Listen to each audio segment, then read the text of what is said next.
नमस्कार विद्यार्थी मित्रांनो, इयत्ता 9वी पाठ 5वा एक होती समई भाग 2 यामध्ये आपणा सर्वांचं सहर्ष स्वागत। उत्तम कांबळे लिखित एक होती समई हा पाठ आपण पाहत होतो की कशा पद्धतीने आदिवासी भागात पूर्व प्राथमिक शिक्षण क्षेत्रातील शिक्षणाची गंगा घरोघरी पोहोचवण्याचं काम ज्यांनी केलेलं आहे, अर्थातच शिक्षण तज्ञ समाजसेविका अनुताई वाघ यांच्या कार्याचा आपण आढावा घेत होतो। कशा पद्धतीने अनुताई वाघ यांनी आदिवासी भागामध्ये कार्य या ठिकाणी केलेलं आहे।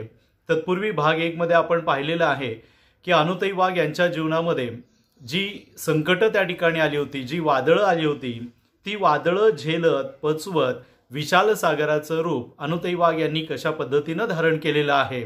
आणि हे सर्व करत असताना अनुताई वाघ यांना ताराबाई मोडक यांची देखील साथ त्या ठिकाणी कशी मिळाली आणि त्याचबरोबर छोट्याशा लावलेल्या त्या रोपाचं वट वृक्षामध्ये कशा पद्धतीने त्यांनी रूपांतरण केलेलं आहे। कोणतं रोप लावलं होतं तर बाल ग्राम शिक्षण केंद्राचं रूपांतर वट वृक्षामध्ये झालेलं आपण पाहिलेलं आहे।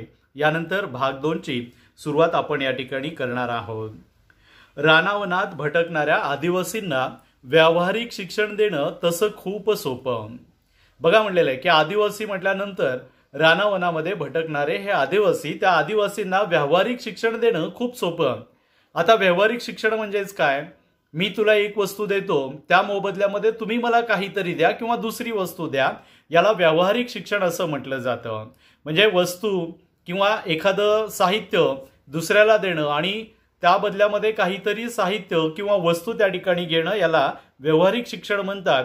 म्हणून अनुताई वाघ म्हणतात की ह्या रानावनामध्ये भटकणाऱ्या आदिवासींना व्यावहारिक शिक्षण देणं तसं खूप सोपं, पण जाणीवपूर्वक आणि आयुष्यात उपयुक्त ठरणारं औपचारिक शिक्षण देणं खूप अवघड। म्हणजे कोणतं शिक्षण देणं सोपं आणि कोणतं शिक्षण देणं अवघड? तर व्यावहारिक शिक्षण देणं सोपं होतं आणि जाणीवपूर्वक त्या ठिकाणी काय म्हटलेलं आहे की औपचारिक, जे पुढच्या आयुष्यामध्ये आपल्याला उपयोगी पडेल असं औपचारिक शिक्षण आदिवासींना देणं खूप अवघड काम होतं असं म्हटलेलं आहे। का बरं? कारण त्यासाठी आवश्यक असते भविष्याचा वेध घेणारी दूरदृष्टी आणि धडपड, या दोन्हीही गोष्टी अनुताईकडे होत्या। म्हणजे औपचारिक शिक्षण देत असताना जी गोष्ट महत्त्वाची असते किंवा आवश्यक असते ते म्हणजे भविष्याचा वेध घेणारी दूरदृष्टी आणि धडपड। भविष्याचा वेध घेणारे म्हणजे भविष्यामध्ये परिस्थिती कशी बदलेल, बदललेल्या परिस्थितीच्या अनुषंगानं कोणतं शिक्षण त्या ठिकाणी उपयोगी पडेल, आणि हे सगळं देत असताना ती दूरदृष्टी आणि ते शिक्षण देण्यासाठी लागणारी धडपड, या दोन्ही गोष्टी अनुताईकडे होत्या। म्हणजे भविष्याची दूरदृष्टी आणि धडपड या दोन्ही गोष्टी अनुताईंकडे होत्या। त्यामुळे त्यांना वेगवेगळे प्रयोग करताना कसलीच अडचण भासली नाही।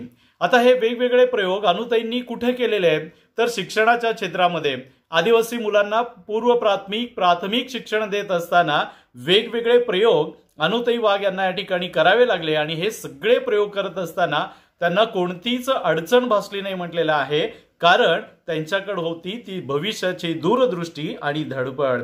म्हणूनच म्हटलेलं आहे की पाश्चात्यांचा अभ्यासक्रम भाषांतरित करावा लागला नाही।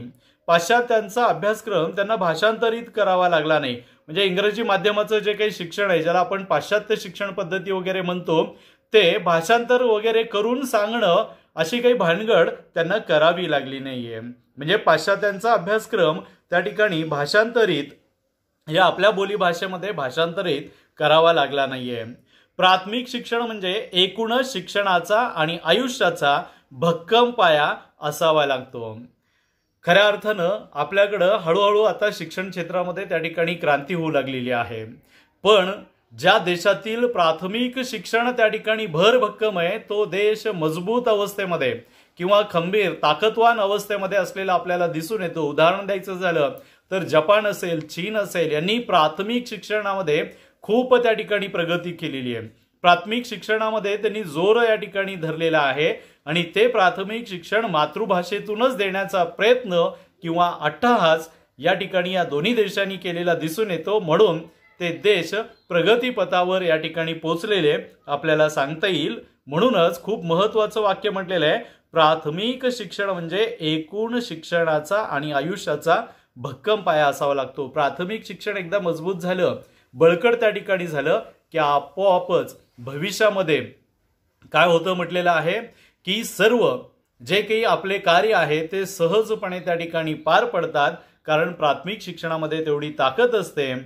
याचं भान त्या कधीच विसरल्या नाहीत. म्हणजे अनुताई वाघ यांना देखील याचं भान होतं की प्राथमिक शिक्षण जर योग्य पद्धतीनं आपण या आदिवासींना दिलं तर भविष्याची वाटचाल त्यांची सुखद त्या ठिकाणी होईल. शिक्षणाच्या दिशाहीन प्रसाराचा ध्यास त्यांनी धरला नाही. दिशाहीन प्रसाराचा बरेचसे अभ्यासक्रम असे असतात की त्याचा भावी आयुष्यामध्ये आपल्याला उपयोग आहे की नाही माहीत नसतं, पण बऱ्याचशा शाळेमध्ये असे अभ्यासक्रम त्या ठिकाणी शिकवले जातात. परंतु अनुताई वाघ यांनी काय केलेलं आहे, दिशाहीन प्रसाराचा ध्यास त्यांनी कधीही या ठिकाणी धरला नाही. हे दिशाहीन, दिशा भरकटेल, चुकीच्या मार्गाने जाऊ, घेतलेल्या शिक्षणाचा भविष्यामध्ये आपल्याला फायदा होणार नाही अशी शिक्षण पद्धती त्यांनी कधीच अवलंबली नाही. आपल्या मंद प्रकाशामध्ये त्यांनी काय केलंय पहा, आपल्या मंद प्रकाशात मंदिर उजळून टाकणाऱ्या समईप्रमाणे अनुताईंनी काम केलं. बघा, मंदिरामध्ये लावलेली एखादी समई असेल, त्या समईचा जो प्रकाश असतो तो प्रखर नसतो, मंद शांत असा प्रकाश, पण त्या शांत मंद प्रकाशानं देखील ते मंदिर उजळण्याचं काम करतं.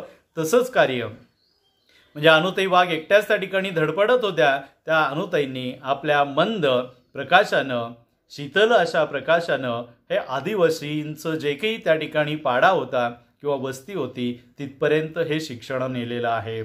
प्रसिद्धीचा झगमगाट मिळवण्याचा हव्यास त्यांनी धरला नाही. नाहीतर आज परिस्थिती काही आहे, प्रत्येक जणांना काय वाटतं की मला प्रसिद्धी मिळाली पाहिजे, मी प्रसिद्धीच्या झोतात कसा येईल या दृष्टिकोनातून सर्वजण प्रयत्न करत असतात.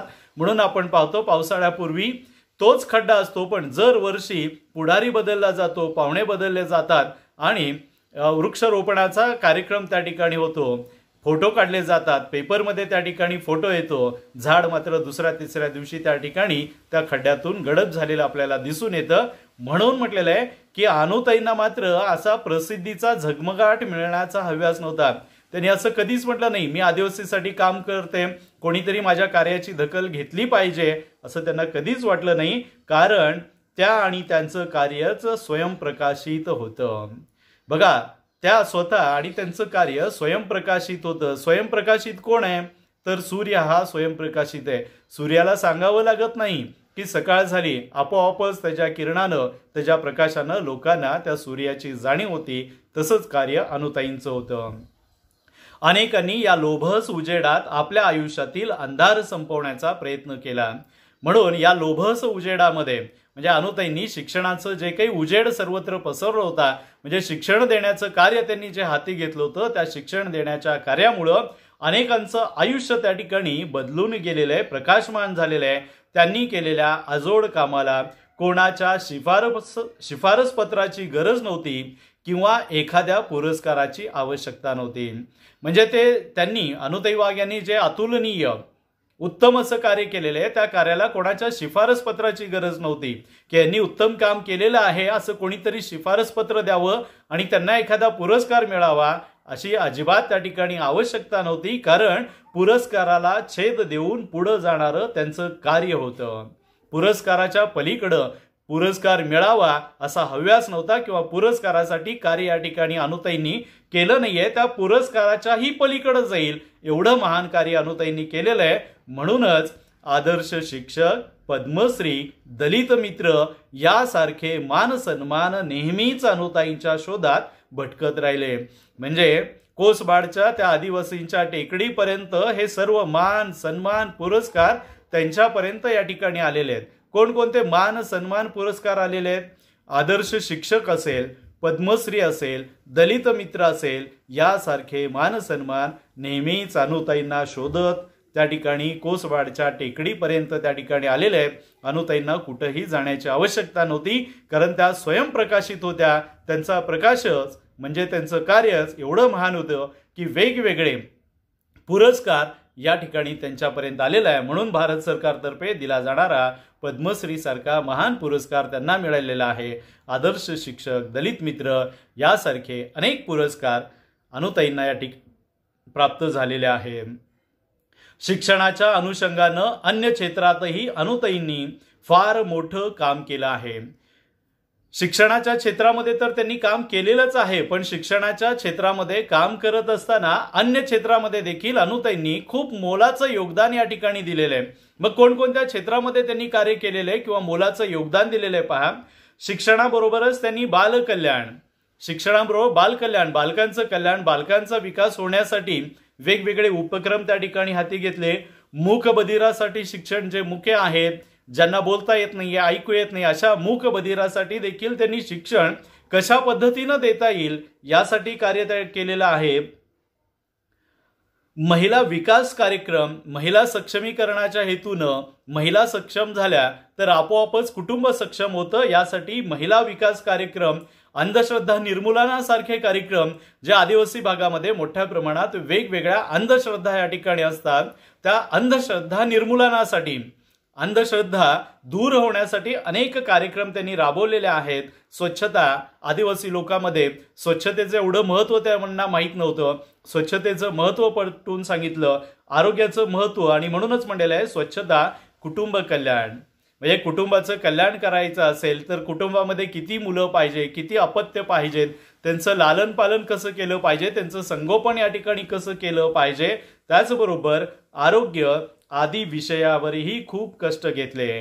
म्हणजे आरोग्याचा विषय, म्हणजे आरोग्य चांगलं ठेवण्यासाठी आपण कोणता आहार घेतला पाहिजे, आरोग्याकडे कसं लक्ष दिलं पाहिजे, विशेषतः स्त्रियांसाठी, मुलांसाठी आरोग्याच्या दृष्टीनं कोणकोणत्या समस्या आहेत आणि त्या समस्या आपल्याला कशा दूर करता येईल, या सर्वच क्षेत्रामध्ये अनुताईंनी खूप मोठं या ठिकाणी कार्य केलेलं आहे। म्हणून कोणकोणत्या क्षेत्रामध्ये पहा कार्य केलेलं आहे। शिक्षणाव्यतिरिक्त बालकल्याण, मूकबधिरासाठी शिक्षण, महिला विकास कार्यक्रम, अंधश्रद्धा निर्मूलनाचा कार्यक्रम, स्वच्छता, कुटुंब कल्याण, आरोग्य, या सर्व विषयावर त्यांनी कार्य केलेलं आहे।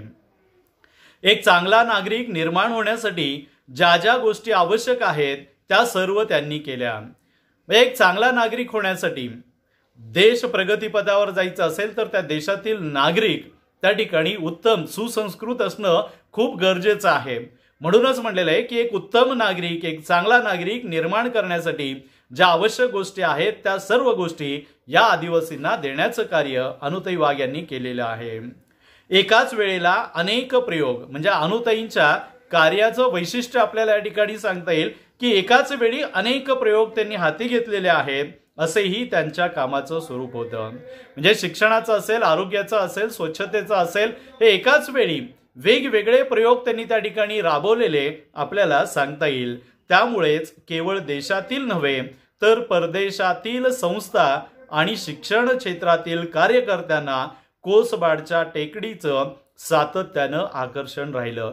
का बरं आकर्षण राहिलं होतं, तर एकाच वेळी वेगवेगळे अनेक प्रयोग त्यांनी हाती घेतले, त्यामुळं भारतामधीलच नव्हे, म्हणून म्हटलेलं आहे देशामधील नव्हे तर परदेशामध्ये देखील वेगवेगळ्या ज्या काही संस्था असतात, जे सामाजिक संस्था म्हणून त्या ठिकाणी कार्य करत असतात, भारतामध्ये असतील किंवा परदेशातील या संस्था असतील, शिक्षण क्षेत्रातील कार्यकर्ते त्या ठिकाणी असतील, म्हणजे शिक्षणामध्ये देखील प्रयोग केलेले आहे, म्हणून भारतामधील अनेक संस्था, शिक्षण संस्था, परदेशातील अनेक संस्था हे सातत्यानं कोसबाडच्या टेकडीकडे आकर्षित झालेले आहे की नक्की हे प्रयोग कुठे चालले आहेत, कशा पद्धतीने या ठिकाणी चाललेले आहेत। आपल्याकडे देखील पहा अनेक जिल्हा परिषदच्या शाळेमध्ये अनेक शिक्षकांनी वेगवेगळे प्रयोग या ठिकाणी केलेले आहेत। म्हणून पुण्यातील एक शाळा आहे, पुण्याच्या अगदी जवळच, की झिरो एनर्जीवर ते काम त्या ठिकाणी करतात। म्हणजे प्रकाश असेल, वारा असेल, याच्यासाठी इलेक्ट्रिसिटीचा, विजेचा वापर ते अजिबात त्या ठिकाणी करत नाहीये। अशा अनेक संस्था आपल्याला या ठिकाणी सांगता येईल। किंवा कार्यकर्ते म्हणून शिक्षणाच्या क्षेत्रामध्ये जे सातत्यानं धडपडतात, हेरंब कुलकर्णी सारखे कार्यकर्ते आपल्याला सांगता येईल की शिक्षणामध्ये आमूलाग्र बदल कसा झाला पाहिजे यासाठी आयुष्य त्यांनी या ठिकाणी वेचलेलं आहे। तसंच कार्य अनुताई वाघ यांनी केले होते। म्हणून अनेक संस्था, भारतातील, भारताच्या बाहेरच्या संस्था ह्या कोसबाडच्या टेकडीकडे सातत्यानं येत राहिल्या। शिक्षण क्षेत्रात आणि त्यासाठी आदिवासी क्षेत्र निवडून काम करणं हे अतिशय अवघड असतं। एकतर शिक्षणासारख्या क्षेत्रामध्ये काम करायचं आणि शिक्षणासारख्या क्षेत्रामध्ये काम करत असताना शहरी भाग, ग्रामीण भाग नाही तर आदिवासी भाग त्या ठिकाणी निवडायचा आणि त्या आदिवासी भागामध्ये शिक्षणाचं कार्य करायचं, शिक्षण देण्याचं कार्य करायचं. हे खूप अतिशय कठीण आणि अवघड काम असतं. शहरापेक्षा ग्रामीण भागामध्ये परिस्थिती वेगळी असते आणि ग्रामीण भागापेक्षा आदिवासी पाड्यावर किंवा आदिवासी वाड्या वस्त्यावरची परिस्थिती वेगळी असते. या ठिकाणी काम करणं अतिशय जिकिरीचं किंवा अवघड असतं म्हटलेलं आहे. का बरं अवघड असतं, कठीण असतं? तर ज्यांच्यासाठी शिक्षणाचं व्रत चालवायचं त्यांचाही अशा कामाला प्राथमिक अवस्थेत विरोध होतो. ज्यांच्यासाठी हे कार्य चालवायचं कोणतं कार्य चालवायचं? तर शिक्षणाचं कार्य. कोणासाठी चालवत होते? तर आदिवासींसाठी. त्या आदिवासी लोकांनी देखील सुरुवातीला या कार्याला विरोध केला होता. नाही, आम्हाला काही शिक्षणाची आवश्यकता नाहीये, आमची जी काही उपजीविका आहे ती जंगलाच्या माध्यमातून आम्ही पूर्ण करतो, शिक्षणाची आम्हाला गरज नाहीये. त्या आदिवासींना शिक्षणामध्ये रस नव्हता, ते मुलांना शाळेमध्ये या ठिकाणी पाठवत नव्हते. म्हणूनच म्हटलेलं आहे की प्राथमिक अवस्थेत विरोध हे आदिवासी त्या ठिकाणी करत होते. त्यांच्यासाठीच कार्य होतं, पण त्यांना त्याची माहिती नव्हती. म्हणून विद्यार्थी मित्रांनो, ते ह्या कार्याला त्या ठिकाणी विरोध करत होते. का बरं विरोध करत होते? त्याचं प्रमुख आणखीन एक कारण आहे. रूढी, परंपरा, अज्ञान आणि अंधश्रद्धा ही त्यामागची कारणं असतात. विरोध करण्या पाठीमागची कारणं कोणती होती म्हटलेलं आहे की रूढी असतील, परंपरा असतील. रूढी परंपरा म्हणजे काय? पूर्वापार चालत आलेली ही प्रथा होती, रूढी होती, परंपरा होती की कोणी शिक्षण घेतलं नाहीये. आपले बापजादे जे काम करतात, आपले आजोबा जे काम करतात, आपले वडील जे काम करतात तेच काम आपण त्या ठिकाणी करायचं. जंगलात जायचं, शिकार करायचं, मध गोळा करून आणायचं, ते विकायचं आणि आयुष्य जगायचं. असंच चाललेलं आहे. आपणही तसंच केलं पाहिजे असं त्या आदिवासींना वाटत होतं. म्हणून विरोध करण्याच्या पाठीमागच्या भूमिका रूढी, परंपरा आणि अज्ञान. समाजापासून लांब जंगलात रानावनात राहणारे, ज्ञानापासून कोसो दूर असलेले म्हणजे शिक्षणापासून भविष्याचा वेध नसलेले हे अज्ञानरूपी आदिवासी आणि अंधश्रद्धा. आणि प्रचंड अंधश्रद्धा या आदिवासीमध्ये त्या ठिकाणी होती की शिकल्यानंतर आपल्याला काहीतरी होईल, शिकलो तर काहीतरी वेगळी परिस्थिती निर्माण झाली तर काय करायचं. अशा अनेक पुरातन रूढी, परंपरा, अज्ञान, अंधश्रद्धा या सर्व कारणामुळे आदिवासी सुरुवातीच्या टप्प्यामध्ये शिक्षणाला या ठिकाणी विरोध करत होते. शिवाय स्थितिशील समाजही या कार्यात वारंवार अडथळे आणत असतो. आता स्थितिशील म्हणजे काय? ज्यांच्याकडे सर्व काही आहे, जे सुव्यवस्थेमध्ये आहेत आणि ज्यांना वाटतं की नाही ह्या आदिवासींनी आदिवासी सारखंच राहावं, त्यांनी बदलू नये, अशा समाजामधील अनेक घटक देखील काय करत होते की या कार्याला विरोध करत होते. नाही, हे आदिवासी प्रमाणेच या ठिकाणी राहू दे. म्हणून हे स्थितिशील समाज देखील अडथळे, अडचणी, संकट निर्माण करण्याचं कार्य करत होते. या सर्व गोष्टीवर मात करून ज्ञानाचा दिवा जपण्याचं आणि अनेकांच्या मनातील विविध प्रकारचा अंधार दूर करण्याचं काम अनुताईंनी निरपेक्ष वृत्तीनं केलं. म्हणजे ह्या सर्व संकटावर, अडचणीवर मात करत ज्ञानाचा दिवा जपण्याचं. नाही, कितीही संकट येऊ दे, अडचण येऊ दे, पण आपण हाती घेतलेलं कार्य या ठिकाणी पूर्णत्वास न्यायचं आणि आदिवासींना शिक्षण या ठिकाणी द्यायचं. म्हणून म्हटलेलं आहे की ज्ञानाचा दिवा जपण्याचं आणि अनेकांच्या मनातील विविध प्रकारचा अंधकार दूर करण्याचं. मग रूढी, परंपरा, अज्ञान, अंधश्रद्धा हा जो काही अंधकार त्यांच्या मनामध्ये निर्माण झाला होता तो ज्ञानाच्या प्रकाशानं दूर करण्याचं काम अनुताईंनी या ठिकाणी केलं. पण हे काम कसं केलेलं आहे? निरपेक्ष वृत्तीनं. म्हणजे कोणत्याही फळाची अपेक्षा न ठेवता मी यांना शिकवल्यानंतर मला काही फायदा होईल का असा विचार अजिबात अनुताईंनी या ठिकाणी ठेवला नव्हता. स्वतःच्या बळावर त्यांनी शिक्षण क्षेत्रात एक सुरेख स्वप्न पाहिलं. दुसऱ्याच्या बळावर नव्हे तर स्वतःच्या बळावर, स्वतःच्या हिमतीवर एक सुरेख असं स्वप्न त्यांनी पाहिलं की आदिवासी पाड्यापर्यंत, आदिवासी मुलापर्यंत ही शिक्षणाची ज्ञानगंगा आपण न्यायचं आणि आदिवासींचं जीवन या ठिकाणी बदलायचं. हे स्वप्न त्यांनी पाहिलं होतं आणि ते प्रत्यक्षात उतरवलं. केवळ स्वप्न पाहून स्वप्न विसरले नाही तर ते स्वप्न प्रत्यक्षात सत्यात आणलं. या आदिवासींना या शिक्षणाच्या प्रवाहात आणण्याचं काम अनुताईंनी या ठिकाणी केलं. मग हे करत असताना देखील अनेक अडचणी आल्या. कारण आदिवासी पाड्यामध्ये आजच्यासारख्या शाळा नव्हत्या पूर्वी. मग अनुताईच्या वेळेस तर परिस्थिती अतिशय बिकट होती.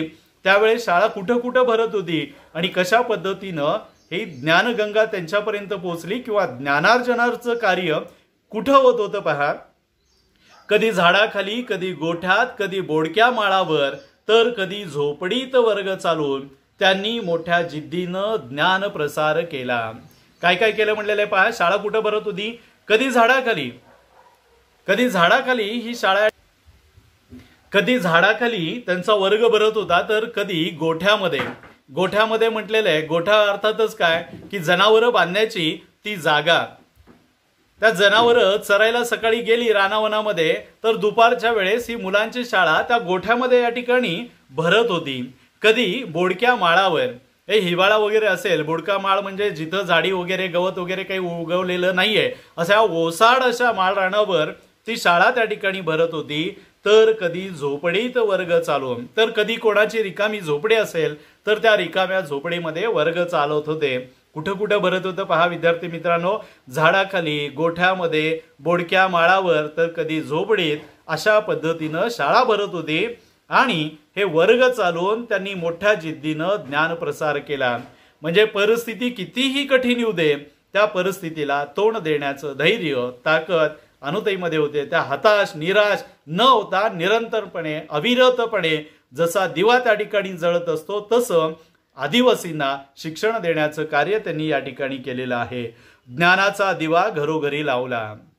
ज्ञान प्रसाराचं कार्य प्रत्येक घरापर्यंत, आदिवासीपर्यंत त्यांनी पोहोचवलेला आहे. असा प्रचार कधी त्यांनी केला नाही. म्हणजेच काय म्हटलेलं आहे की सांगत सुटल्या नाहीत. ज्ञानाचा दिवा तर घरोघरी लावला, पण इतरांना सांगत बसल्या नाहीत की मीच आदिवासीपर्यंत त्या ठिकाणी शिक्षण पोहोचवलेलं आहे, तर स्वतःलाच दिवा बनवलं. बघा काय म्हटलेलं आहे की ज्ञानाचा दिवा घरोघरी लावा, असा प्रचार कधी त्यांनी केला नाही.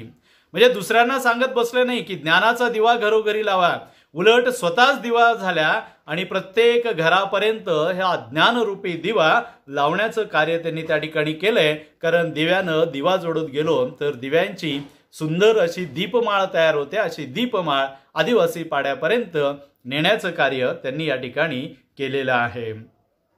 त्यात आपल्या श्रमाचं तेल ओतलं. म्हणजे त्या दिव्यामध्ये कशाचं तेल ओतलेलं आहे, तर श्रमाचं, मेहनतीचं, कष्टाचं तेल या ठिकाणी ओतलेलं आहे. कर्तृत्वानं तो पेटवला आणि आयुष्यभर तो तेवत ठेवला.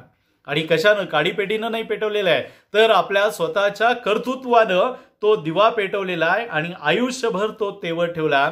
म्हणजे अनुताईंचं निधन होईपर्यंत हे शिक्षणाचं कार्य सातत्यानं त्या करत या ठिकाणी राहिल्या. 5-6 तपाच्या अविरत धडपडीनंतर कोसबाडच्या टेकडीवरील ही समई आता विझली आहे. 5-6 तपाच्या अविरत धडपडीनंतर, एक तप म्हणजे साधारणतः 12 वर्षाचा किंवा 10 वर्षाचा कालावधी असं म्हटलं जातं. म्हणजे 50-60 वर्षानंतर किंवा 70 वर्षापर्यंत अखंडपणे अनुताईंनी आदिवासींच्या पाड्यापर्यंत शिक्षणाचं कार्य या ठिकाणी सातत्यानं केलेलं आहे. आणि 5-6 तपानंतर मात्र ही ज्योत, ही समई, हा ज्ञानाचा दिवा पेटवणारी अनुताई, या टेकडीवरील ही समई, ज्या समईनं आदिवासींच्या जीवनामध्ये प्रकाश आणला, आदिवासींचं जीवन या ठिकाणी उज्ज्वल केलं, अशी ही समई आता विझली. याचा अर्थ अनुताईंचं निधन या ठिकाणी झालेलं आहे. त्यामुळे अवघी टेकडी हळहळली असेल. का बरं हळहळली असेल? सुरुवातीला म्हटलेलं आहे की त्यामुळंच, कारण प्रत्येक आदिवासी घरापर्यंत शिक्षणाचं कार्य, शिक्षणाची गंगा, शिक्षणाचा प्रकाश पोहोचवण्याचं कार्य या ठिकाणी अनुताईंनी केलं होतं. आणि प्रत्येकाला अनुताई आपल्याच कुटुंबातील आहे असं वाटत होतं. म्हणूनच ती आदिवासींची टेकडी हळहळली असेल, आदिवासींचे डोळे पाणावले असतील. म्हणजे आपलाच घरामधील एखादा व्यक्ती गेलेला आहे असं दुःख त्या आदिवासींना झालेलं असेल, म्हणूनच त्यांच्या डोळ्यामध्ये पाणी उभं राहिलं असेल. तर या सर्वांनी अनुताईंच्या पाऊलखुणा जपून ठेवणं हीच त्यांना आदरांजली ठरेल. या सर्वांनी, ह्या सर्व आदिवासी लोकांनी अनुताईंचं जे काही कार्य आहे, अनुताईंच्या ज्या काही पाऊलखुणा आहेत, त्या पाऊलखुणा जपून ठेवणं. पाऊलखुणा म्हणजे अनुताईंचं कार्य या ठिकाणी जपून ठेवणं हेच त्यांच्यासाठी आदरांजली ठरेल. म्हणजे त्यांची जी काही इच्छा होती, अपेक्षा होती, ती इच्छा अपेक्षा या ठिकाणी आपण पूर्ण केली पाहिजे. आणि त्याचबरोबर शिक्षणाची ही ज्ञानगंगा, शिक्षणाचा हा दिवा अविरतपणे अखंडपणे तेवत या ठिकाणी ठेवला पाहिजे. धन्यवाद विद्यार्थी मित्रांनो. भाग 2 या ठिकाणी संपतो की कशा पद्धतीनं अनुताईंनी ह्या आदिवासींच्या जीवनामध्ये आमूलाग्र बदल या ठिकाणी केलेला आहे, त्याचा हा घेतलेला छोटासा आढावा आपण इथं थांबूयात. व्हिडिओ आवडला असेल तर आपण नेहमी सांगतोच की ते लाईक करा आणि सबस्क्राईब केलं नसेल तर सबस्क्राईब करा, जेणेकरून नवीन केलेले व्हिडिओ व्याकरण तुमच्यापर्यंत येऊन पोहोचेल. धन्यवाद.